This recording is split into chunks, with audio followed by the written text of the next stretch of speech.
E então, o que essas crianças têm em comum? O que tem em comum Tex, Conan e Tarzan? Eu infelizmente já não tenho o que tinha do Tarzan. Eu tinha algumas edições aqui da Lança de Prata, eu tinha o Tarzan, desenhado pelo Hal Foster, mas não tenho mais esse material. Certo, de fato, estou com pouca coisa de Tex hoje em dia, com pouquíssima coisa de Conan, já não tenho espadas selvagens, as espadas selvagens 5 ou 6 que eu tive no passado. Tenho um pouco desse material mais recente aqui da Marvel, agora da Titan, né? Umas besteirinhas aqui da Dark Horse.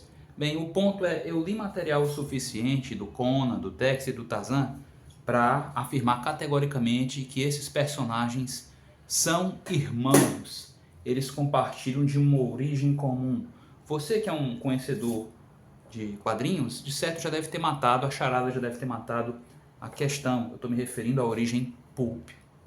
Muito embora um personagem viva nas profundezas das selvas africanas, outro no oeste selvagem do século XIX, né? Que mais? O outro num tempo, né? Numa barbárie, num período, numa antiguidade imaginária, como muitos de meus personagens, inclusive, que é o caso do Conan, tá? Vive o que seria a era do metal, né? Vive ali num período em que as tribos da Mesopotâmia acabaram de descobrir o metal. Ele vive num período similar a esse, tá? Apesar dessas origens históricas diferentes, os três cristalizaram, as histórias desses três personagens cristalizaram muitas das características dos pulps, as revistas de literatura popular de início do século XX. Os pulps tinham esse nome porque eram publicados em revistinhas feitas com a polpa dos jornais, com material, com o papel mais baratinho possível, para que fossem impressos em larga tiragem e estivessem acessíveis a um amplo número de pessoas, a uma massa, uma verdadeira massa de pessoas. Eu não tenho nenhum pulp aqui para mostrar para vocês, mas eu já tive acesso ao conteúdo de alguns pulps e, de fato, existem muitos elementos que foram cristalizados, tá, nas histórias de Tex, do Tarzan, de Conan, e é a esses elementos que eu me refiro, é a origem pulp que eu me refiro. Os super-heróis, eles representam uma modernização desses conceitos. Ainda na década de 30, eles surgem propondo uma modernização de alguns desses conceitos, revolucionando esses conceitos e gerando um novo tipo de paradigma, tá?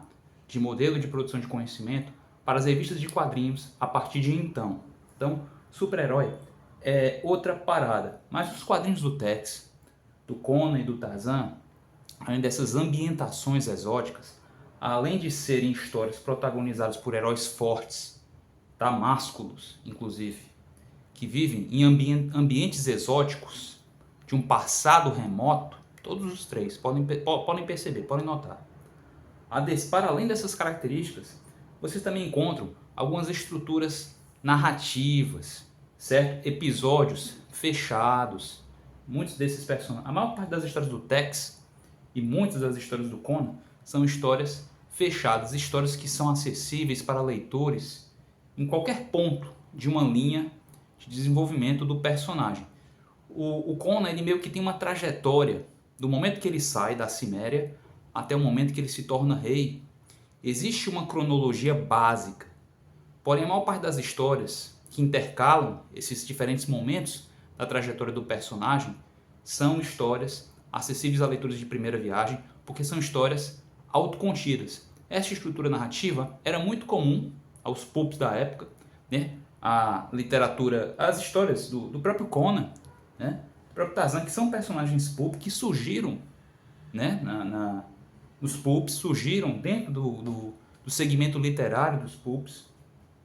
E essa estrutura acabou sendo herdada pelos quadrinhos desses personagens. No caso do Tex, o Tex é o único personagem que já nasceu nos quadrinhos, que é originário dos quadrinhos. Ele é, inclusive, salvo engano, o irmão mais novo. O Tarzan é de 1912, o Conan é do começo dos anos 30. Se não me falha a memória, eu não vou precisar o ano. Eu não pesquisei para fazer esse vídeo, gente. Eu estou compondo esse roteiro aqui em tempo real. Aqui é um papo direto com vocês. E o Tex, eu não lembro se foi finalzinho dos anos 30, começo dos anos 40. Acho que anos 40 que surgiu o Tex. O Tex já surgiu nos quadrinhos, salvo engano. O Tex, portanto, tem características próprias, que são algo diferentes das características literárias que nós observamos em algumas histórias do Tarzan, pelo menos as primeiras, e histórias também do Conan. Mas essas características que eu já citei aqui para vocês, elas se sobressaem e muitas vezes são contrastadas com aquelas vistas em quadrinhos de herói. Como assim, Diego? Por acaso os quadrinhos de herói, de super-herói na verdade, né? Eles não têm também a figura máscula, né, do herói másculo? Mas ele habita uma metrópole, né, uma metrópole contemporânea. Para além disso, eles são personagens caracterizados pelo superpoder. Vocês observam que tanto o Tex como o Conan, né, como o Tarzan, embora sejam personagens que representam o ápice da capacidade física e intelectual humana, né, eles não chegam a ter superpoderes. Eles estão no limiar entre aquilo que seria humanamente possível, na verdade eles transpassam, não raro, eles transpassam isso um bocadinho, né? E o franco superpoder. Então o Superman, ele facilmente coloca um carro acima da cabeça, tá? De fato, o Superman pode mover planetas. O Superman é um personagem notadamente fantasioso. Os personagens dos pulps e a maior parte dos heróis dos pulps, tá? E, claro, Conan, Tarzan e Tex, que são os personagens de que se trata aqui, eles são personagens extremamente fortes, sagazes, tá? Eles chegam a fazer o homem comum parecer uma piada, mas eles não têm superpoderes. Eles estão um pouquinho além, eu diria que um pouquinho além do ápice, do que seria o ápice da capacidade física e mental humana, tá? Então é isso, essas são apenas algumas das características que esses irmãos guardam em comum. Vale citar também que muitas das histórias deles são publicadas em preto e branco. Já vi muita história do Conan colorida, de fato, mas a Espada Selvagem, que é o clássico do Conan, a Espada Selvagem da Marvel, a maior parte daquelas histórias, aliás, a maior parte não, a Espada Selvagem de Conan da Marvel, né, todas aquelas histórias são histórias publicadas em preto e branco, disponibilizadas em preto e branco. Tex, temos Tex colorido, novamente, né? Porém, a maior parte das histórias de Tex são histórias preto e branco. E Tarzan a gente já não vê na banca há tanto tempo, né? Da mesma forma, tem algumas histórias coloridas, porém a maior parte delas, que eram publicadas ali entre os anos 40, foram publicadas entre os anos 40 e 80. Dos anos 80 para cá, o Tarzan perdeu muita força nos quadrinhos, não é mesmo? São histórias preto e branco. Isso torna elas, até de certa forma, mais adultas, porque as crianças elas têm uma ligação muito forte com a cor.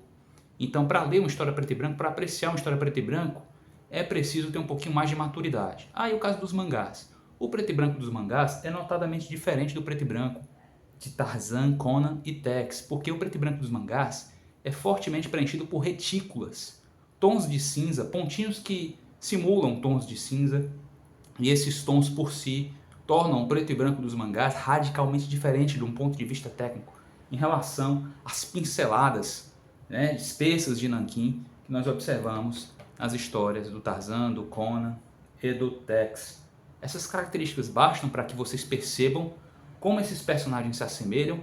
Eu reitero que são irmãos, não só por terem nascido num período relativamente próximo, na verdade o Tarzan é do começo do século XX, né, de 1912, enquanto que Conan e Tex já estão ali um pouquinho mais para os anos 30, 40, certo? Então as diferenças, existe uma pequena diferença temporal entre eles, porém eles compartilham de muitas características estéticas e narrativas em comum, e por essas e outras eu afirmo que são irmãos. Tá? Você gosta das histórias desses personagens? Gente, desculpa o desvio de olhar, é porque eu coloquei as artes aqui do lado, né? Esses títulos que eu mostrei para vocês, eu coloquei aqui ao lado, e eles são magnéticos, né? Eles ficam atraindo a minha atenção. Mas desculpa, eu sei que eu deveria estar olhando para você que está aqui me assistindo até este momento, você me desculpe. Enfim, se você gosta das histórias desses personagens, eu sugiro fortemente que você conheça também esses personagens aqui da HQ Ponto Cego, HQ de minha autoria. Nós temos uma versão disponível na Amazon, eu vou deixar o link aqui na descrição e no comentário fixado. É uma história curtinha, barata, baratíssima, troco de pão. Tá com saudade de comprar quadrinho a troco de pão? Tá lá, R$2, tá certo? Na Amazon, hoje, neste momento, o quadrinho está sendo vendido a R$2, uma versão digital. Você vai receber lá uma edição no formato do Amazon KDP, tá? Para você conhecer uma história de Bárbaro. Se você gosta das histórias do Conan, do Tex e do Tarzan, existe uma grande chance de você apreciar esse material que eu publiquei em 2018, tá? Então, conheça o Ponto Cego. É isso. Grato por me assistir até aqui. Eu o aguardo em um de meus próximos vídeos. Até lá!